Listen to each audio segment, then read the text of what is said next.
ठीक है राजेश ठाकर जी, लेकिन अगर आप देखिए कि फॉर्म भरने के बाद से उनका और उनके परिवार का गायब होना, उन्होंने खुद कहा कि उनको वो प्रेशर में थे इसलिए अपने रिश्तेदार के घर पे चले गए।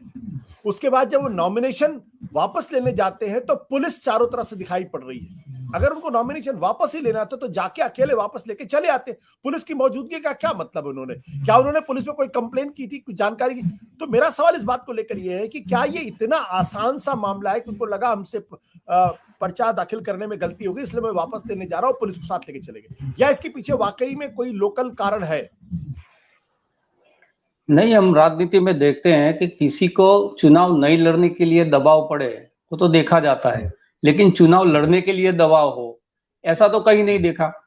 अगर उनको जो बात आज बता रहे हैं, नामांकन करने के बाद लोग बोल रहे थे कि आप एक ऐसी पार्टी में जुड़े हो जो देश विरोधी पार्टी है, जो गुजरात विरोधी पार्टी है, तो ये बात तो उनका नाम जब से घोषित कर दिया गया था तो उनके जो विधानसभा के जो लोग थे उनसे उनका जनसंपर्क बना रहा होगा, तो तभी उनको ये फीडबैक मिल गया होता।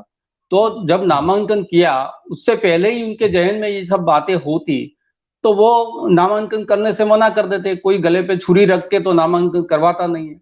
दूसरी चीज ये है कि जब उन्होंने नामांकन जब किया तब उनके जो समर्थक थे जिनका साइन ऊपर था उसमें भारतीय जनता पार्टी के लोगों ने ये दलील दी कि ये सारे साइन फर्जी है। तो जो 7 या 8 उनके समर्थक थे जो साथ में लेके गए थे उन सभी का एफिडेविट कराया गया, उसका नोटरी कराया गया। 3-4 घंटे इस प्रोसेस के अंदर जब नामांकन हुआ उस वक्त भी उनका बीता। और बात यह है कि वहां से जैसे वो निकले तो एक काले रंग की गाड़ी थी जो आम आदमी पार्टी कह रही उसके मुताबिक, उसमें 10-15 मार्शल टाइप के लोग थे जो उनको बिठा के वहां से चले गए। उनके घर पे जब गए तो घर पे तालाबंदी थी।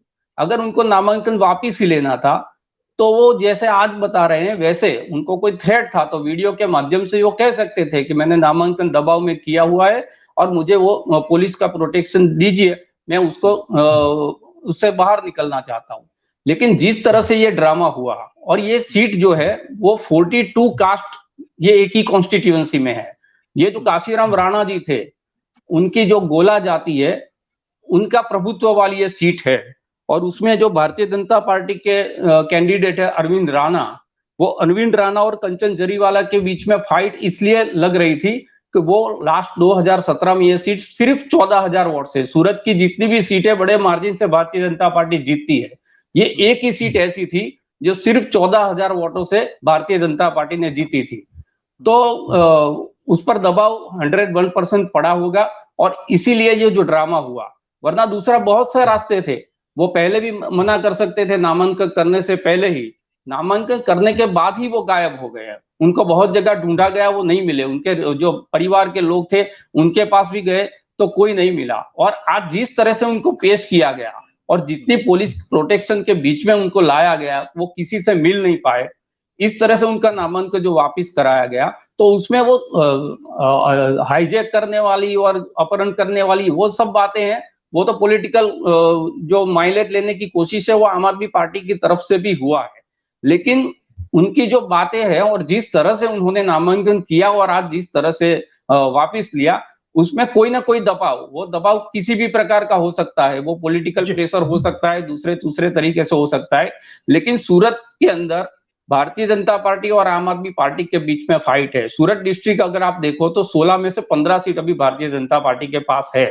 लेकिन जो प्रशांत भाई ने बताया, जो सूरत शहर की जो सीटें हैं उस सीटों में आप हर्ष संघवी वाली और दूसरी पूर्णेश मोदी वाली है, 2 सीट को छोड़ दो तो दूसरी सारी जो सीट है उसके ऊपर धार्मिक मालविया खड़े हैं, पाटीदार आंदोलन के बड़े चेहरे थे, अल्पेश कथीरिया खड़े हैं, गोपाल इटालिया खुद ऐसी सीट पर खड़े हैं जहां 2017 में भारतीय जनता पार्टी 70,000 से ज्यादा वोटों से जीती थी।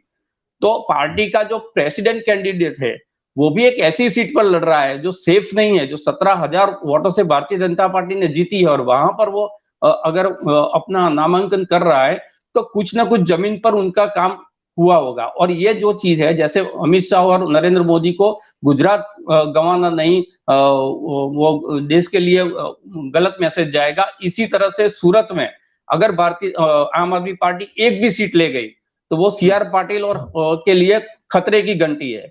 तो सूरत जो डिस्ट्रिक्ट है इसलिए भारतीय जनता पार्टी के लिए बहुत महत्वपूर्ण है। राजेश ठाकर जी, ये जो सीट है इसमें बीजेपी का उम्मीदवार कौन है? अरविंद राणा है। अरविंद राणा। ये पिछली बार 14,000 वोटों से जीते, सबसे कम मार्जिन से जीते सीट। जी बिल्कुल जी। क्या आपको लगता है कि जो आम आदमी पार्टी आरोप लगा रही है एब्डक्शन का या अपहरण का, तो किसके इशारे की किसकी तरफ इशारा किया जा रहा है? इसमें कांग्रेस फाइट में है नहीं, तो बेनिफिट किसका हो रहा है? इनका नामांकन वापस लेने से बेनिफिट किसका हो रहा है? सीधा भारतीय जनता पार्टी का बेनिफिट हो रहा है। और दूसरी बात यह है कि आम आदमी पार्टी ने, मैंने पूछा आम आदमी पार्टी के प्रवक्ताओं से भी मेरी बात हुई, तो मैंने पूछा तो मैंने बोला कि आपने कि कोई डमी कैंडिडेट वो सीट पर है, तो वो डमी कैंडिडेट वाला राइट आम आदमी पार्टी ने बोला हमारे पास नहीं है, तो वहां डमी कैंडिडेट नहीं है। हाँ, एक इंडिपेंडेंट कैंडिडेट है जिसको हमारा सिंबल अब नहीं मिलेगा, लेकिन हम समर्थन करने के लिए जा रहे हैं। कांग्रेस के जो प्रत्याशी है असलम साइकिल वाला, उन्होंने ट्वीट करके अरविंद केजरीवाल, मनीष सिसोदिया, गोपाल अटियाल सबको टैग करके ये बोला है कि अगर आपका कैंडिडेट वहां नहीं है तो आप कांग्रेस का समर्थन करें और भारतीय जनता पार्टी को हराने की कोशिश करें। ये सारी बातें अभी हो रही है, लेकिन अभी कुछ स्पष्ट नहीं हुआ है कि आम आदमी पार्टी कौन सा स्टैंड वहां पर लेने जा रही है। सत्य हिंदी का ऐप डाउनलोड करें गूगल प्ले स्टोर पर।